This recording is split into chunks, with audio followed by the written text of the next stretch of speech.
Assalamualaikum warahmatullahi wabarakatuh.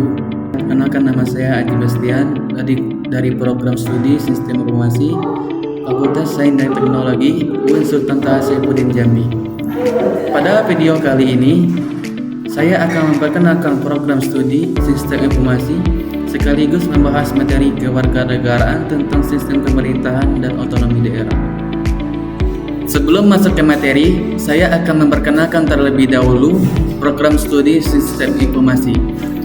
Sistem Informasi merupakan program studi yang mempelajari bagaimana teknologi digunakan untuk membantu menyelesaikan berbagai permasalahan dalam dunia bisnis, pemerintahan, pendidikan maupun organisasi. Lulusan Sistem Informasi dapat bekerja sebagai programmer, sistem analisis, database, administrator, bisnis analisis, maupun profesi lainnya di bidang teknologi informasi. Sekarang kita masuk ke materi. Sistem pemerintahan merupakan tata cara suatu negara dalam mengatur dan menjalankan kekuasaan untuk mencapai tujuan negara.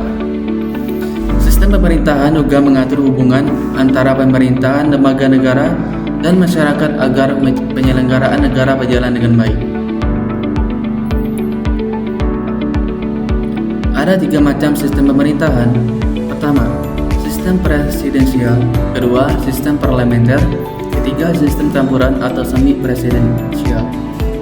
Masing-masing memiliki karakteristik yang berbeda sesuai dengan kondisi negaranya. Indonesia menganut sistem pemerintahan presidensial berdasarkan Undang-Undang Dasar Negara Republik Indonesia tahun 1945. Presiden berkedudukan sebagai kepala negara sekaligus kepala pemerintahan dan dipilih langsung oleh rakyat. Selain itu, terdapat pembagian kekuasaan antara lembaga negara agar tercipta keseimbangan dalam penyelenggaraan pemerintahan. Selanjutnya adalah otonomi daerah. Otonomi daerah merupakan hak dan kewenangan pemerintah daerah untuk mengatur dan mengurus urusan pemerintahannya sendiri sesuai dengan peraturan perundang-undangan. Tujuannya adalah meningkatkan pelayanan kepada masyarakat, mempercepat pembangunan daerah, dan meningkatkan kesejahteraan masyarakat. Pelaksanaan otonomi daerah memiliki dasar hukum yaitu Undang-Undang Dasar Negara Republik Indonesia tahun 1945 dan Undang-Undang Nomor 23 Tahun 2014 tentang Pemerintahan Daerah.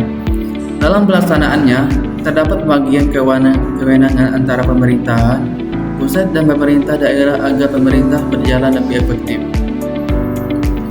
Otonomi daerah, dampak positif dan negatifnya. Dampak positif yaitu meningkatkan pembangunan daerah, pelayanan publik serta partisipasi masyarakat. Sedangkan dampak negatifnya antara lain korupsi di daerah, ketimpang pembangunan dan lemahnya koordinasi antara pemerintahan pusat dan pemerintah daerah. Dari pembahasan tersebut dapat disimpulkan bahwa sistem pemerintahan merupakan dasar dalam penyelenggaraan negara. Indonesia merupakan sistem pemerintahan presidensial yang didukung oleh pelaksanaan otonomi daerah untuk meningkatkan kesejahteraan masyarakat. Oleh karena itu, diperlakukan kerjasama antara pemerintah pusat dan pemerintah daerah agar tujuan otonomi daerah dapat tercapai dengan baik. Demikian video pembelajaran yang dapat saya sampaikan. Terima kasih atas perhatiannya. Wassalamualaikum warahmatullahi wabarakatuh.